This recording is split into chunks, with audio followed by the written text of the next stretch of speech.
તો જય માતાજી મિત્રો, આજે આપણે કરવાનું છે 800-1600નું લોડિંગ. જોઈ લો, આ છે આપણું 800-1600 લોડિંગ ચાલુ. જો આ છેટ છે એના માલિક. જો આવી રીતના ઉપાડતું જવાનું. આ છે સુખાભાઈ અમારે. આ બધો માલ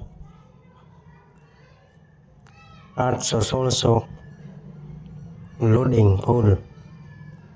જો આવી રીતના ભરતું જવાનું ગાડી. આવડી મોટી સાઈઝ આવે તો આવી રીતના આપણે ઉપાડતા જવી. જો આ છે મેરુભાઈ અને આ છે એરુભાઈ, બંને ભેગા થઈ ગયા છે. આપણે આવી ગયા. તો આવું છે અમારું લોડિંગ. જો આવી રીતના એને હાલું જવાનું. આ છે અમારા સુખાભાઈ, ઉપાડે છે જો 800-1600. એમની જેવડું પીસ છે તો પણ ઉપાડી લેશે. આ સુખાભાઈનું લોડિંગ. વિડીયો ગમ્યો હોય તો લાઈક અને ફોલો કરતા જજો. જય માતાજી મિત્રો.